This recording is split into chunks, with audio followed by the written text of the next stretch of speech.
Hey, what's going on, guys? Indy here with Ultimate Tour Reviews. We're doing another project on the Tacoma today. So, I faced some issue with the brakes on this truck, and it's not a master cylinder leaking or I need to bleed the brakes kind of thing. The brakes aren't squishy.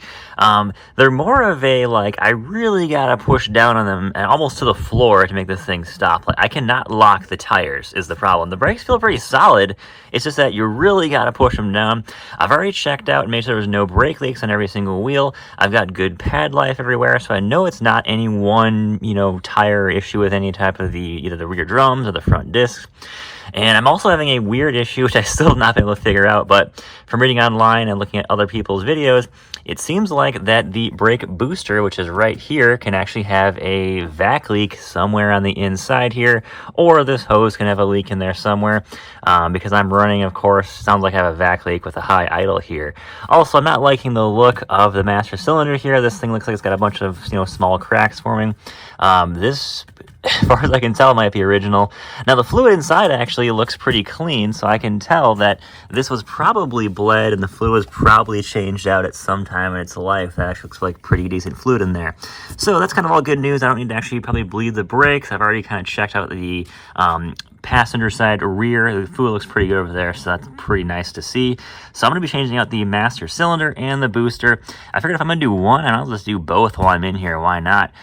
So let's get started, and we're going to start taking this thing apart. Pretty easy to do, actually, and the parts are relatively affordable too. So we're going to be taking off the brake lines here. You'll be making a little bit of a mess doing this, of course. Of course, take off the vac lines. I got one here, got one here, got one here, and we're going to, of course, get everything taken apart here nicely. Also, I checked out this new Metabo HPT light, which is super helpful for this project here. I'll put a link in the description if you want to check it out. Really affordable little light here, and let's get started. All right, so we got the old one out here, the master cylinder. We got the booster right here. Pretty simple, honestly. If you got the right tools, definitely recommend some extensions and some universal joints to get these out.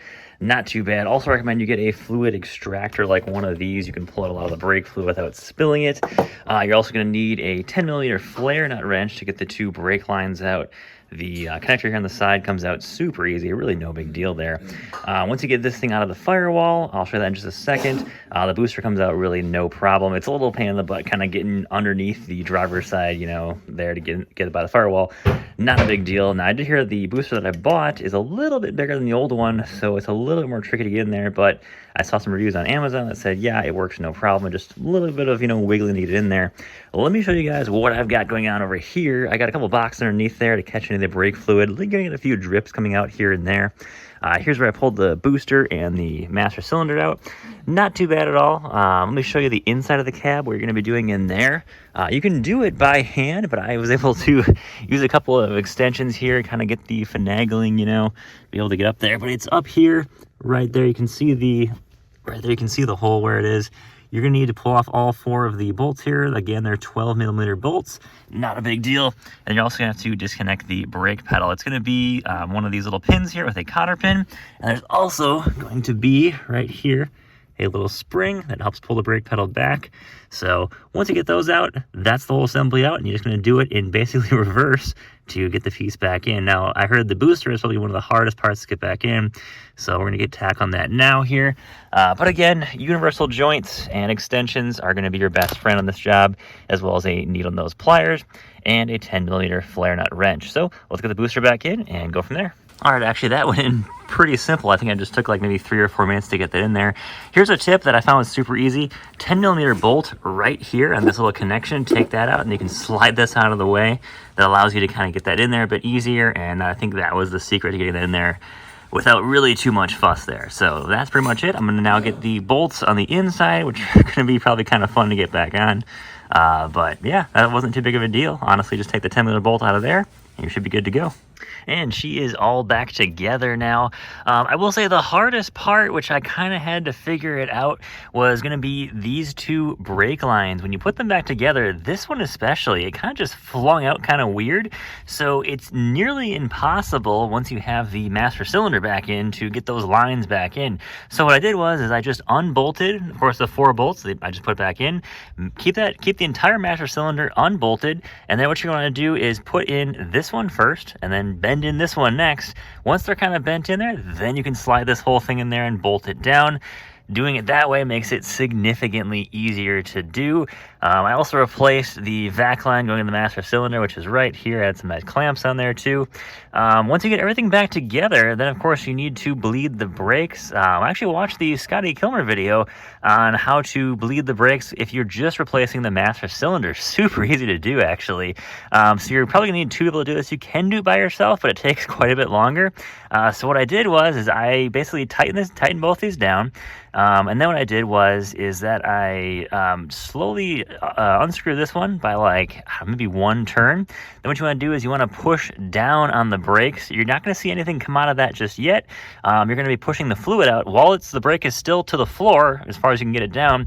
Then you're going to want to tighten that back up. They'll start to push the air out through that screw there. Make sure you keep adding brake fluid. I had to add brake fluid twice when I did this. And then go to the other brake line there and do the exact same thing. I did this a total of 6 times, and I actually put in a good amount of brake fluid in here, and I was actually able to get, I would say I'm at about 95% or better. All the air is gone out of the system. So that was super quick with 2 people. Took us about 6 minutes or so to do it. Very easy to do. Made sure I had enough brake fluid in there. It's all clean, all good to go, and it brakes about 85% better now. So I was not able to lock up the tires at all. It just was a real slow. It didn't feel like I was leaking brake fluid, like I said before, but it did not allow me to really get a good lock on the brakes. So this fixed it, changing out both the booster and the master cylinder. That is about it. It goes back together exactly the way it came apart, so very simple to do. But bleeding the brake lines is probably going to be your hardest part, and getting those lines back on is probably the hardest part of this job. But again, not that hard. So I did the whole thing about an hour and a half. And I've never done this before, so I like to say I'm about a 2 out of 10 when it comes to mechanical skill, and this was really not bad at all. Hour and a half, with never do this at all before, and that was pretty easy. So I will say brake fluid, I use DOT3, which is pretty easy to find fluid. You don't need a lot though. I would say I use like maybe a half a quart at most, probably less than that. So you don't need to buy a big bottle or anything, but very easy to do once you have everything back together. Of course, the hardest part, I'd say, definitely by far, getting these 2 lines back on and then bleed the fluid out. Make sure you connect back your connector here and secure your brake cap as well too. So that's going to be about it, guys. I'll put all the parts, a couple of tools I use in the description as well too if you want to check those out. But definitely recommend doing this. It made a huge difference when it came to braking. The truck brakes incredible now, so it definitely was well worth it. If you guys got any questions, let me know in the comments. I'll do my best to answer them. And take care, guys. Have a great day.